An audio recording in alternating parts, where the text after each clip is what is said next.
Hi, Busy Bugs. How are you? Good. We have had a whole week filled with learning about ocean life. We've learned about different animals that are in the ocean. We've counted the animals in the ocean.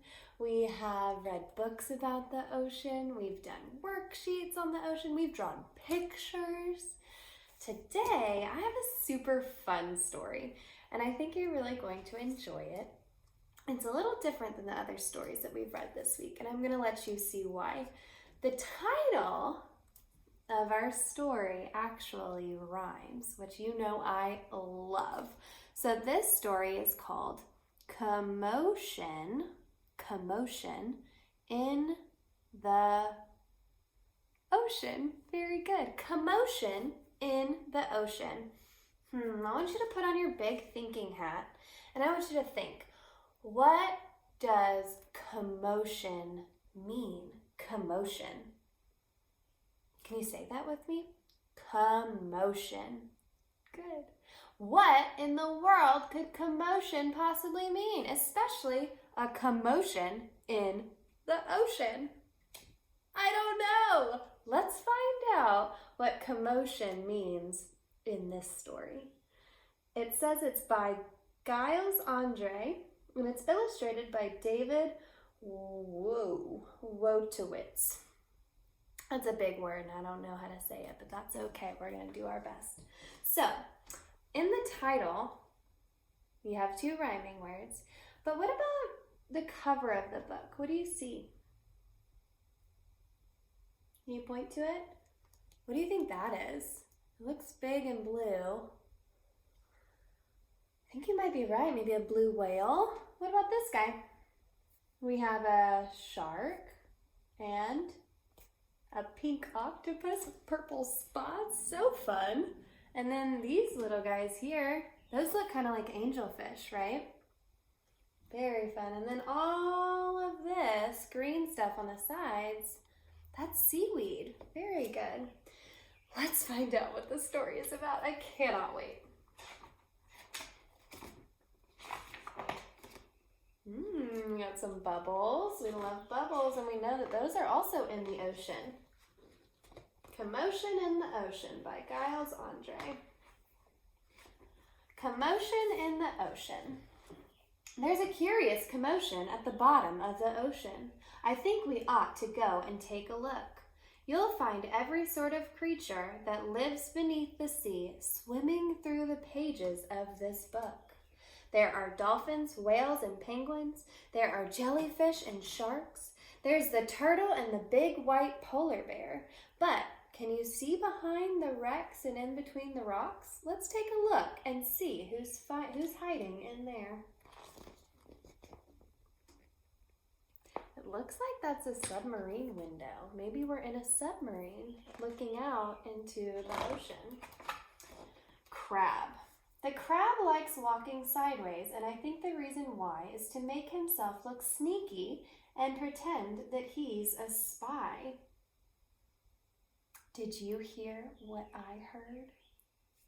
I heard rhyming words. Y and spy rhyme. Wow. I wonder if there are going to be more rhyming words in this book. Turtles. We crawl up the beach from the water to bury our eggs on dry land. We lay a whole batch, and then when they hatch, they scamper about in the sand. No way. I heard two sets of rhyming words on this page. Land and sand rhyme, and so do batch and hatch. Batch, hatch. Very good. I want you to also listen for the rhyming words. I think there are going to be a lot more. Dolphins. The wonderful thing about dolphins is hearing them try to speak.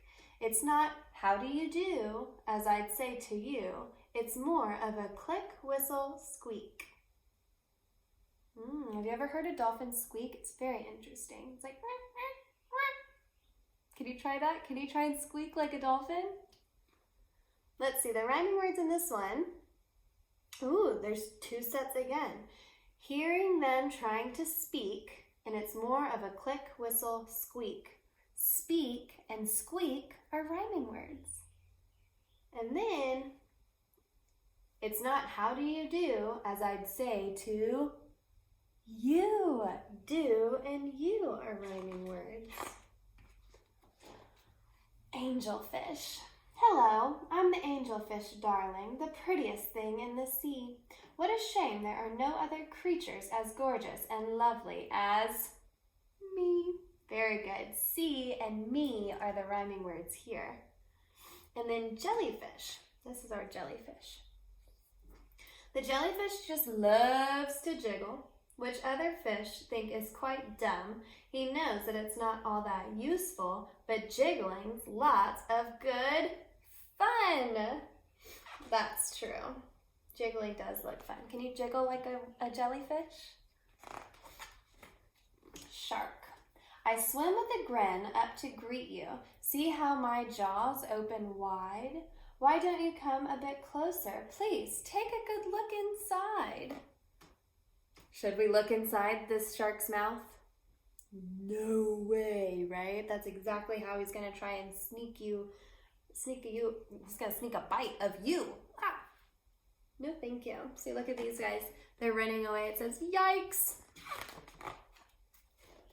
Swordfish. I love to chase after small fishes. It keeps me from getting too bored. And then when I start feeling hungry, I skewer a few on my sword. See, the swordfish has a big, long, pointy sword at the end of his face, which is kind of crazy. But that's how he catches his fish. He actually catches them on his sword. Octopus. Having 8 arms can be useful. You may think it looks a bit funny, but it helps me to hold all my children and tickle each one of their tummies. That's fun. So tummy and funny are our rhyming words there. Look at all the little babies. He's tickling them. If your mommy and daddy had 8 arms, do you think that they would tickle you with all 8 of them? I bet they would. Stingray. At the bottom of the ocean, the stingray flaps his wings, but don't you get too close to him. His tail really stings. That's true. A stingray does have a stinger at the end of their tail, so you got to be real careful around those guys.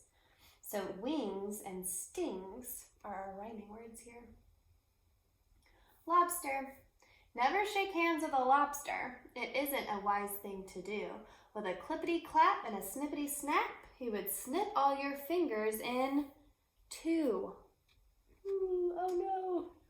Do and to rhyme, and so do clap and snap.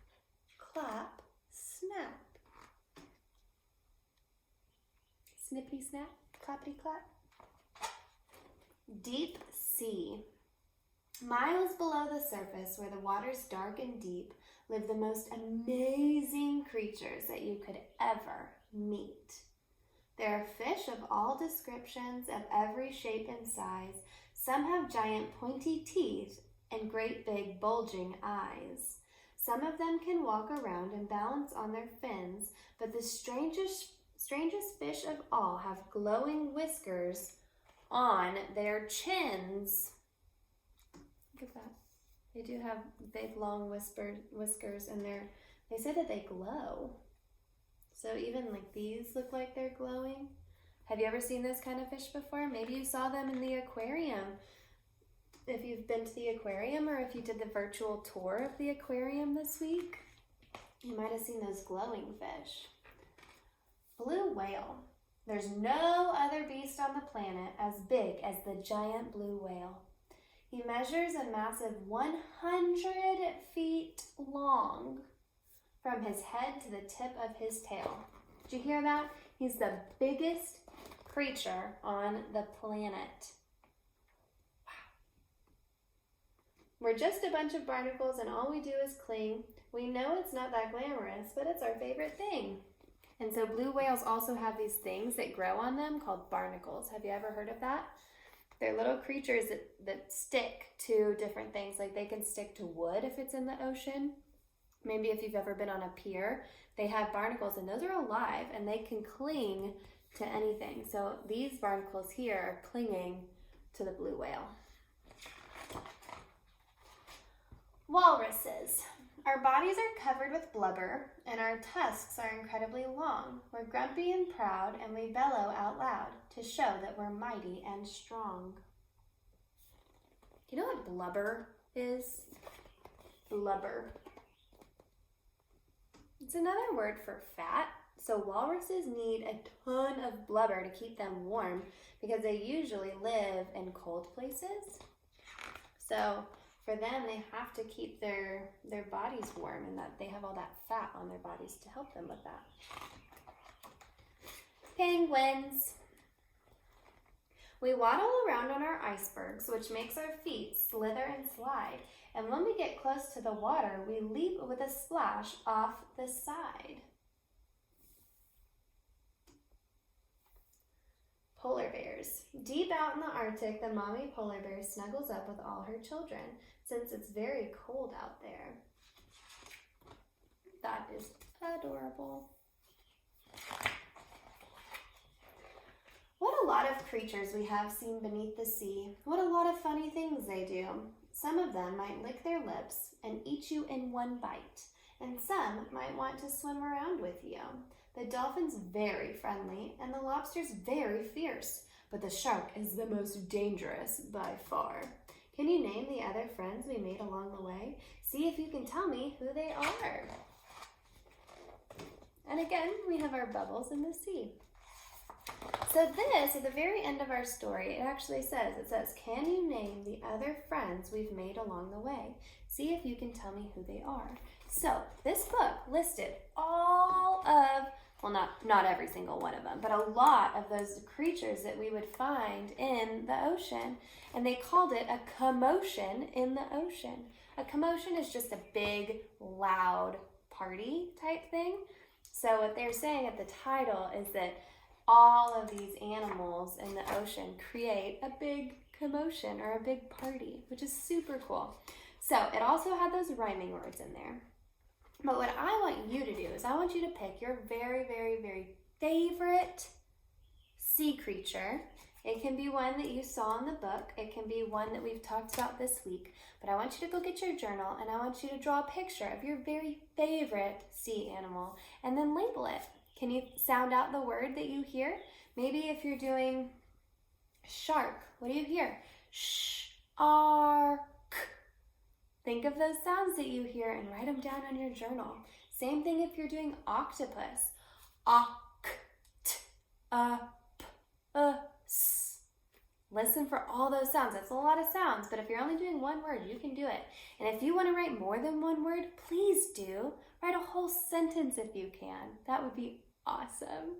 All right, Busy Bags, have a great weekend. We'll see you next time. Bye.